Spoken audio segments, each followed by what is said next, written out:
So what's up, guys? It's Frankie here. I want to tell you guys the absolute best niche to be in. You do this right, by the way, and people pay you a whole lot of money.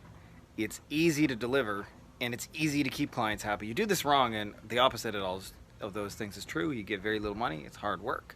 Clients are rarely happy. So let's get into that.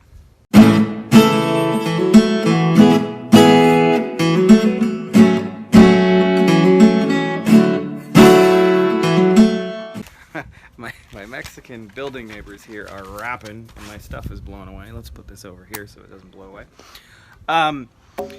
So before we get into it, I want to make it very, very clear. There is no one right niche for everybody.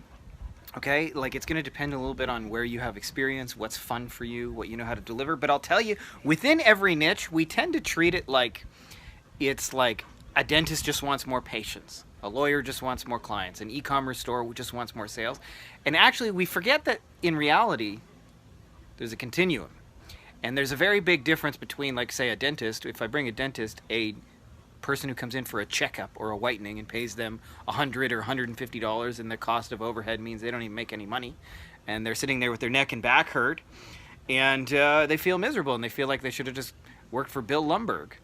Yeah, you apparently didn't put one of the new cover sheets on your TPS. You see, we're putting the cover sheets on all TPS reports. So you don't want to bring people the lumber kind of clients. You want to think about the specialty, most high end, and there's an easy way to find out, by the way. Yeah, you don't even have to have clients. Is you just ask a dentist or whoever your niche is, and you say, what kind of patients, clients, or customers, which ones do you wish you had more of, and which ones you had less of? And when you find out which ones they wish they had more of, focus on bringing them those people, and you will make your life so much easier, because one of the things that will happen is, firstly, your offer will become more desirable because you're bringing them more desirable people. But the other thing is, you actually end up with huge margins to give you a lot of stuff to be wrong, which I'll tell you why that'll give you the Carlton dance. It's not unusual to be loved by anyone. It's not unusual to have fun with anyone. But when I see you hanging about with anyone, it's not unusual to be loved by anyone. I grew up watching that stuff. So what ends up happening, by the way, is when you have huge margins, it gives you a lot of room to be wrong. I'll give you an example. Like some of our motorcycle cases and our looking at as well trucking accident cases for injury lawyers.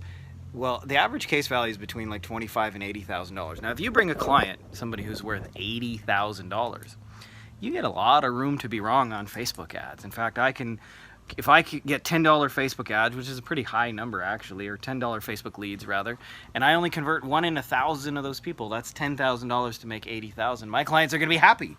You do that for a restaurant, you spend $10,000 to get one customer, they're going to hate you for life. So when you bring people what I call the nickels, you work way too hard, and that's when you get to the you shall not pass. you shall not pass! So you definitely don't want to be bringing people their cheapest, lowest value, hardest to please clients. In fact, you want to bring your clients their best clients, and what you'll find is that is the best niche to be in. Instead of thinking about what you do as a niche, take it a step further and think about how can I specialize in the most valuable thing. Now, a lot of times people think, well, I'll turn people away, I'll end up with not enough clients, and here's the reality. When you get to about 100 clients in an agency, there's no part of you that will ever think, you know what I need? It's more clients. In fact, you will think the opposite. You'll say, man, I wish I could fire 10 of these people. Or I'm stressed and I'm overwhelmed and all those things. So you're never really going to have in a lifestyle agency more than 100 types of clients. Now, I know there's a few of you out there that want to build $10 million agencies, but for the vast majority of us, we just want to have a cool life, make some money, have some freedom, have some flexibility, be able to do what we want. And that's kind of stuff comes from helping people to bring the most value. And the easiest way I've found to do that, just help our people bring their highest value people, and what ends up happening is it gives you a lot of room to be wrong. So be thinking about that $100 sub niche instead of just bringing people like they're equal and all that kind of thing. And when you do that, you'll make your life so much easier. So I suggest you just ask your clients, what kind of types of clients do you wish you had more of, and which ones do you wish you had less of, and focus on bringing them the ones they wish they had more of, and immediately your value as a service for them will go up dramatically, and you'll be able to charge accordingly for it and keep them happier, because you bring them one $80,000 person or $80,000 client, you get a high five.